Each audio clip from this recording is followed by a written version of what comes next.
This was filmed seconds before an Air India flight headed for London Gatwick crashed, killing 260 people in June 2025. The one survivor, Vishwash Kumar Ramesh, was sitting in seat 11A. He couldn't believe he made it out alive. Last May, a Singapore Airlines flight dropped more than 50 metres in 5 seconds. Last December, nearly 180 people died after a plane crashed in Muan International Airport in South Korea.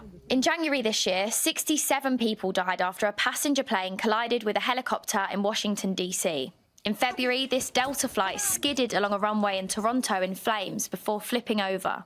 And it was only a few weeks ago that a plane crash at London Southend Airport killed 4 people. So why does it feel like more planes are crashing these days? Are certain manufacturers more dangerous? And is 11A really the safest seat? So that Singapore Airlines flight back in May 2024 had serious turbulence. One man on board died from a heart attack after the plane jolted up and down for 4.6 seconds. So climate change affects temperatures and wind patterns, and so in the next few decades, experts say the amount of severe turbulence around the world could double or even triple. But the BBC's been looking at the number of crashes. Firstly, there have been several high-profile air accidents recently. We don't have the stats for 2025 yet, but the data says crashes are generally down. So it's quite easy to get the impression that there's been an increase in these accidents around the world, but actually figures tell a very different story. Actually, these number of accidents are going down in a very dramatic way over the last few years. This is how the number of accidents on commercial flights has changed since 2005. It's a clear downward trend, even though the number of flights taking off has increased. Although it has a broad definition of accident, including aircrafts being damaged or needing repairs. But if you look at deaths in air accidents, that's decreased over the same time period too.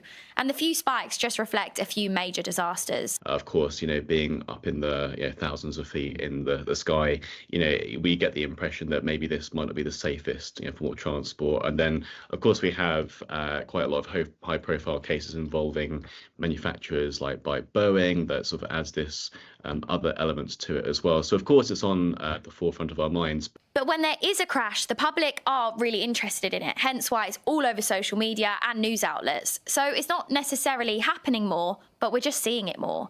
We'll get back to Boeing in a minute, but yes, all of Josh's digging around found that overall, flying is getting safer. Are you more likely to be involved in a crash driving to the airport in your car than you are getting on the plane and flying to a destination? Yes.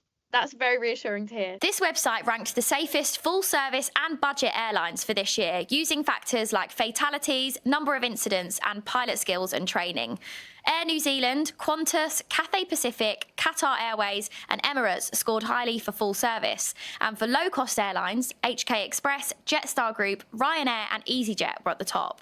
But what about the manufacturers? Every time there's a crash, people in the comments are always asking, was it a Boeing plane? Was it this type of Boeing plane? What is the deal with these Boeing planes? Are they more dangerous than other types? Excellent question. People always ask about Boeing versus Airbus. In short, majority of the planes out there are manufactured by either Airbus or Boeing. So if we take a simple probability is 50-50, isn't it? Or with that in being involved in an incident. But if we look into historical rates of incidents per a million flights, Airbus has around 4.9 incidents. So take it as 5. Right, Boeing has about 5.6 incidents per million departures. Yes, Boeing is slightly higher, but that difference really is negligible because when we talk about incidents, they are reportable incidents, i.e. it could be a turbulence, it could be a runway excursion, not necessarily ending up with fatality. Staff at Boeing have previously raised concerns about the standard of production, and Boeing admitted a mistake after a door blew out of this 737 MAX 9 aircraft mid-flight in January last year. It's denied that it puts profit over passenger safety. Unfortunately, Boeing has taken a bit of a hit lately in the last couple of years, but it doesn't make them more dangerous. Okay, so what about choosing your seat on a plane then? Speaking of the Air India crash, there was one survivor who was sat in seat 11A. I'm sure everyone after that crash was trying to book seat 11A on their next flight. Are any seats safer than others? Yeah, there actually is, but funny enough, it's not actually 11A. Usually the absolute safest one is closer to the tail of the aeroplane. In an unfortunate situation where the aircraft does crash into ground, the tail has a bit more clearance, if you will, in a way, and is usually where the black boxes are stored. Why? Because it's historically a safer area. So, are there any other ways to keep safe on a plane? Just keep your seatbelt fastened. I know it sounds stupid. It helps a lot, even in turbulence. Turbulence could be unexpected. So if you are always strapped in, definitely much safer than without the seatbelt.